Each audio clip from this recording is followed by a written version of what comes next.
విజయవాడ ఇంద్రకీలాద్రిపై దసరా మహోత్సవాలు వైభవంగా సాగుతున్నాయి. శరన్నవరాత్రిలో భాగంగా నేడు అమ్మవారు కాత్యాయని దేవిగా భక్తులను కటాక్షిస్తున్నారు. పూర్వం కథ అనే మహర్షికి దేవి ఉపాసన వల్ల ఒక కుమారుడు కలిగాడు.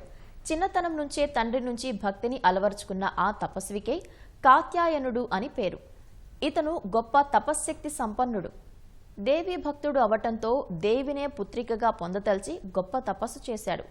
దేవి ప్రసన్నురాలై మహర్షికి పుత్రికగా జన్మించింది. కాత్యాయనుడి పుత్రిక కావటంతో అమ్మవారిని కాత్యాయని దేవిగా పిలుస్తారు. లోక కంటకులైన రాక్షసులను అంతమొందించుటకు ముక్కోటి దేవతలు త్రిమూర్తులు కాత్యాయని దేవికి తగు శక్తిని ప్రసాదించి లోక కళ్యాణం కావించారు. కాత్యాయని దేవి భక్తుల పాలిట కల్పవల్లి.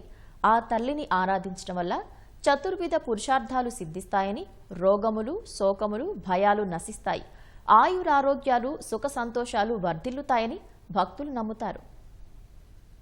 విగ్రహాయ నమః కాంతాయ నమః కాంతిధూత జపావల్యై నమః కళాలాపాయ నమః కంబకంఠే నమః కరణిజ్జితవల్లభాయ నమః కల్పవల్లీ సమభుజాయ నమః కస్తూరీ తిలకోజ్వలాయ నమః కారాత్తాయ నమః జగత్యై నమః हाडकाभरणोज्जलाय नमः हरकुचा भोगाय नमः किङ्गे नमः अल्यवज्जिताय नमः तन्नाराज्याय नमः तात्कारहतादराय नमः हर्षप्रदाय नमः विद्भोक्त्रे नमः आतन्ताय नमः लिहलासन्तुष्टाय नमः हंसभद्राद्रूपुञ्जै नमः हानोपादन्मुक्ताय नमः हरिञ्जै नमः हरिसोदर्ये नमः आहामुकुत्ताय नमः